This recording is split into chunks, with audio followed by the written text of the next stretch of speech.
नमस्कार, राज की बात में आपका स्वागत है।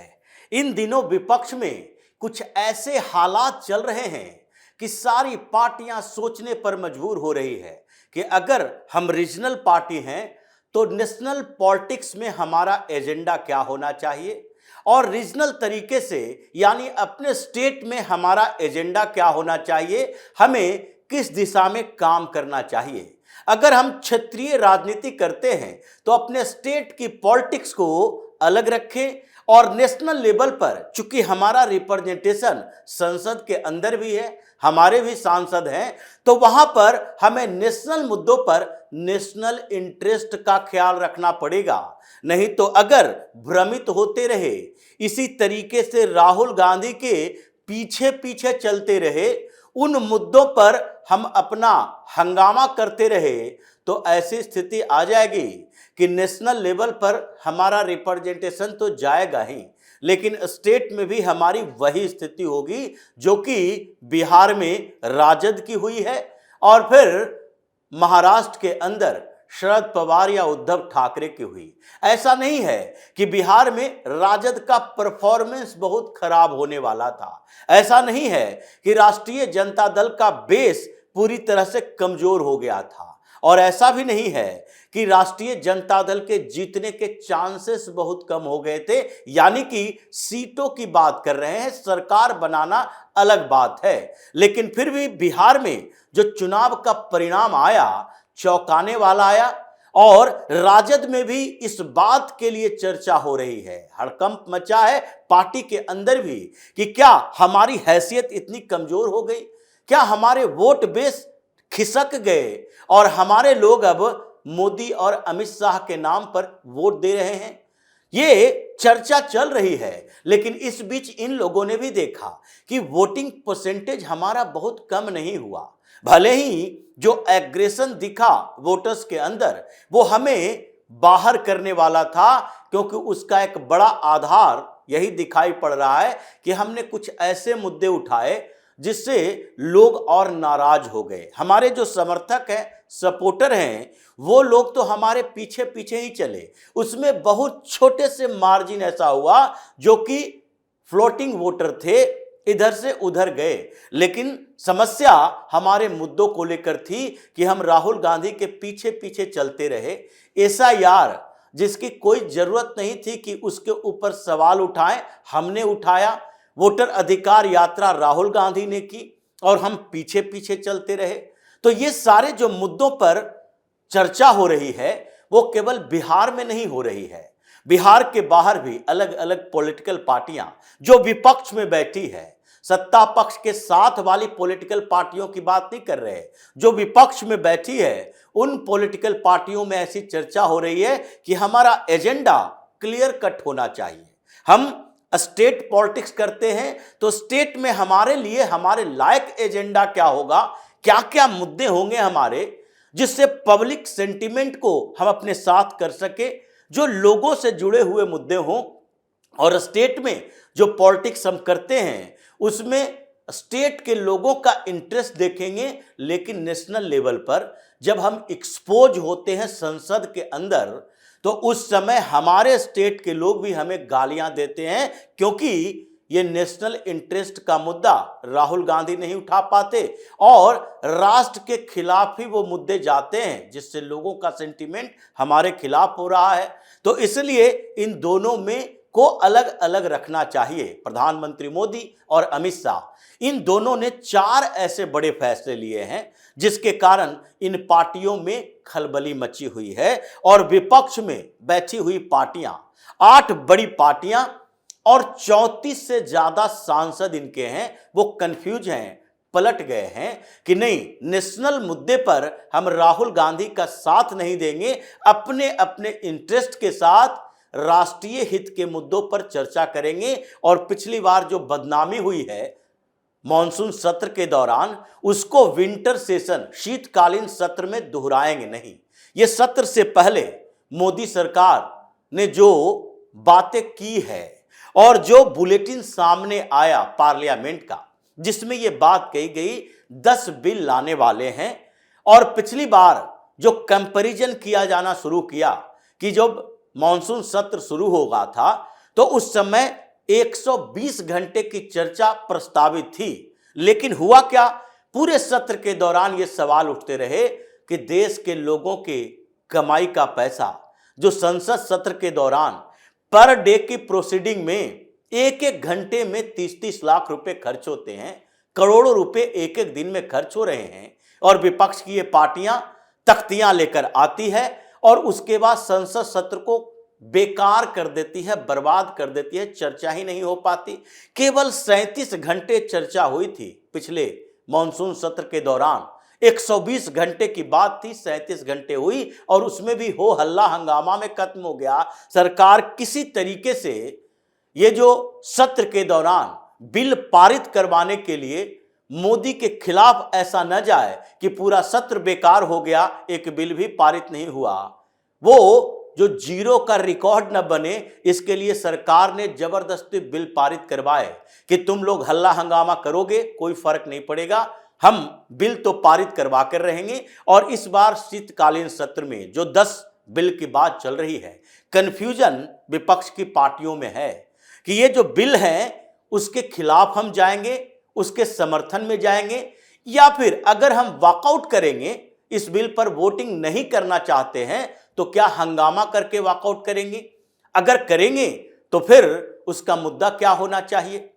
अगर न्यूक्लियर प्लांट बनाने की जिम्मेदारी किसी गवर्नमेंट एजेंसी, गवर्नमेंट कंपनियों को जो पीएसयू कहते हैं उसके पास जाने के लिए बिल आएगा, तो क्या हम उसके विरोध में जाएंगे या उसके समर्थन में जाएंगे या फिर वॉकआउट करेंगे। तो क्या हमें हंगामा करना चाहिए कि नहीं नहीं हम ऐसा नहीं चाहते, प्राइवेट को भी इसमें साथ लाओ, प्राइवेट कंपनियां भी न्यूक्लियर प्लांट बना सकती है, ये तो संभव नहीं है, फिर तो नैरेटिव ही बदल जाएगा। इसलिए इसके अलावा जो higher education commission of India बनने वाला है, जिसको लेकर पूरे राज्यों में हंगामा चल रहा है, विपक्ष की कई पार्टियों की सरकारें हैं, केरल में, तमिलनाडु में, कर्नाटक में, कांग्रेस की भी सरकार, तेलंगाना में भी, इधर पश्चिम बंगाल में, ये सारी सरकारें जो है आजकल यूजीसी के ऊपर पड़ी रहती है कि नहीं नहीं अब केंद्र कौन होता है, हम वीसी नियुक्त करेंगे, हम हमारे ही अधिकार में होना चाहिए। इसी को लेकर ये जो हंगामा चल रहा है उस पर सरकार ने ये माना है higher education commission of India बनना चाहिए। ये अलग अलग डिपार्टमेंट नहीं होना चाहिए, एआईसीटीसी नहीं होना चाहिए, यूजीसी नहीं होना चाहिए, इसके लिए एक तरह से व्यवस्था होनी चाहिए ताकि किसी राज्य में किसी की भी सरकार हो तो उससे परेशानियां न पैदा हो और ये जो बार बार फेडरल सिस्टम करते हैं ये समस्या ना आए। उसी तरीके से भूमि अधिग्रहण को लेकर, हाईवे को लेकर कई ऐसे प्रस्तावित बिल हैं, तो अगर ये बिल का विरोध करना है तो हमको आधार के साथ जाना चाहिए। ऐसा नहीं है कि राहुल गांधी ने कह दिया कि एसआईआर के मुद्दे पर पार्लियामेंट को नहीं चलने देंगे तो हम पीछे पीछे भेड़ियों की तरह चल दें, ये भेड़ चाल की बात नहीं है। इसी के कारण बिहार में स्थिति हो गई है तेजस्वी यादव की, और दूसरे जगह पर भी रीजनल पार्टियां जो कांग्रेस के साथ चल रही है, उन पार्टियों को भी राहुल गांधी के इन एजेंडों का नुकसान उठाना पड़ रहा है, इसलिए आवाज दिख रही है। ये 8 पार्टियां, 34 से ज्यादा सांसद ये जो पलटी मार रहे हैं, शरद पवार भी उसमें शामिल हैं, उद्धव ठाकरे के भी पार्टी में इस बात की चर्चा चल रही है। 2 दिन पहले ही मीटिंग हुई थी मातोश्री के अंदर और उसमें उद्धव ठाकरे के ही सांसदों ने कहा कि हमें एक क्लियर कट एजेंडा अपने लायक अपने तरीके से रखना चाहिए। ऐसा नहीं राहुल गांधी ने कह दिया वक्फ बोर्ड संशोधन कानून का विरोध करो, हम पीछे पीछे चल दिए।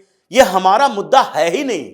वक्फ बोर्ड संशोधन कानून का विरोध करना क्या शिवसेना का मुद्दा हो सकता है? यह बड़ी झड़प हुई है उद्धव ठाकरे और उनके पार्टी के नेताओं के बीच कि आप जिस तरीके से ट्रैप में फंस रहे हैं ये सेकुलर गैंग के साथ, अपना स्पष्ट मुद्दा लाइए।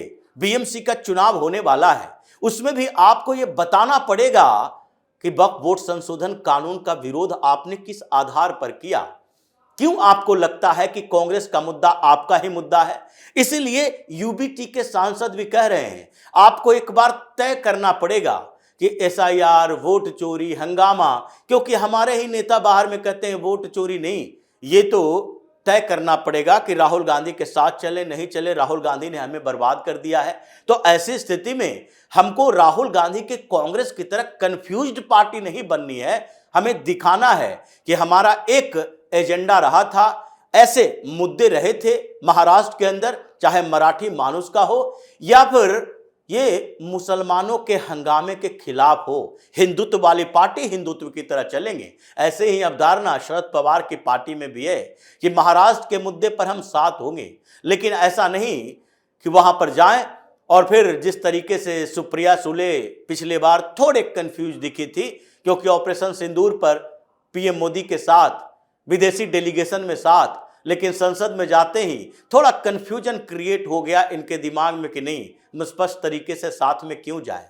उसी तरीके से अलग अलग जगहों पर, ये पंजाब में भी अभी हंगामा चल रहा है, लेकिन अकाली दल अटेम्प्ट पे अटेम्प्ट किए जा रही है कि नहीं नहीं भाई, अब हमें साथ में मिलकर चलना है, क्योंकि जो मुद्दे ये लोग उठाते हैं हम पीछे पीछे चल जाते हैं, उसके कारण हमारे स्टेट में हमारे लोग हमसे सवाल कर रहे हैं, हमारी पार्टियों के नेता सवाल कर रहे हैं। इसलिए अलग अलग क्षेत्रों की बात है, केवल महाराष्ट्र या फिर पंजाब या फिर बिहार नहीं है, बल्कि तमिलनाडु और केरल में भी डीएमके के गठबंधन में 18 पार्टियां हैं और उन पार्टियों के बीच यह चर्चा चल रही है। एसआईआर, हंगामेदार, ये सब मुद्दे अगर उठाओगे तो हम पार्लियामेंट के अंदर साथ नहीं देंगे। यहां तक कंफ्यूजन तो कांग्रेस के अंदर भी है।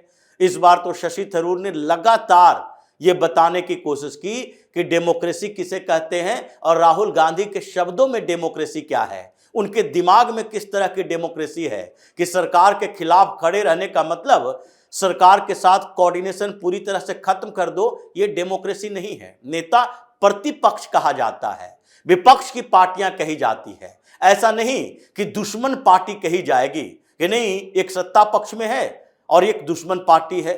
अरे इनेमी कंट्री होते हैं जो पाकिस्तान और चाइना जैसे देश है हमारे लिए, लेकिन एनिमी पार्टियां नहीं होती है। जिस तरीके से आप शत्रु पार्टी बनाकर रखे हो वो डेमोक्रेसी का आधार नहीं है। इसीलिए कांग्रेस के भी नेता कंफ्यूज हैं ये राहुल गांधी के इस एजेंडे के कारण कि हमें क्लियर कट विजन बताओ कि हमें आगे करना कैसे है और क्या करना है, क्योंकि एंटी इंडिया नैरेटिव स्थापित करने के चक्कर में अलग अलग जगहों से हम पूरी तरह से वॉश आउट होते जा रहे हैं। तो क्या कांग्रेस खत्म ही हो जाए आपके एक जिद के कारण, आपकी एक परेशानी के कारण कि नहीं नहीं मोदी के खिलाफ ही हमें रहना है, चाहे राष्ट्र का विरोधी क्यों ना करना पड़े। इसलिए संसद सत्र से पहले विपक्ष में जो तोड़फोड़ भगदड़ मची हुई है, अब राहुल गांधी के लिए बड़ी परेशानी है।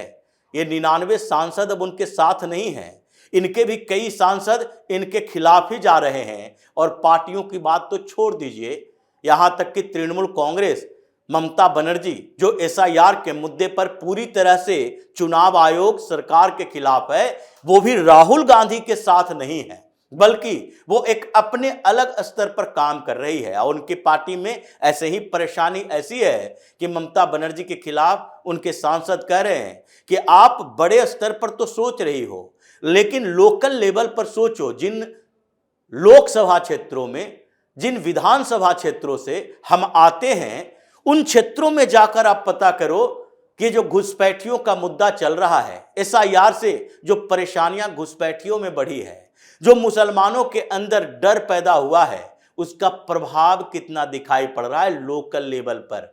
जो लोग पश्चिम बंगाल में ये घुसपैठियों के अड्डे को तोड़ने की कोशिश कर रहे थे, खत्म करना चाह रहे थे, चारा उनके पास नहीं था। उनके मन में क्या चल रहा है, जो हिंदुओं के मन में क्या चल रहा है कि देखो ये पश्चिम बंगाल के 9 जिलों को ममता बनर्जी ने इस्लामिक किला बना दिया।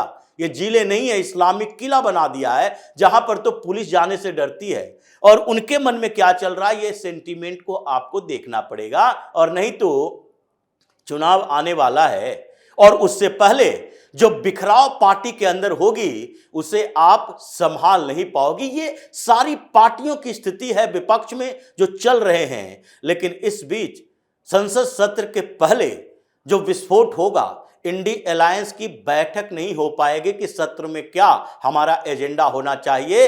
ये कांग्रेस की अलग और इन लोगों की अलग बैठकें होगी। तो इसी तरह की खबरों के साथ फिर से हाजिर होंगे। तब तक के लिए बन रहिए हमारे साथ और देते रहिए हमें सहयोग, ताकि इसी तरह की खबर हम आपके लाते रहें। धन्यवाद।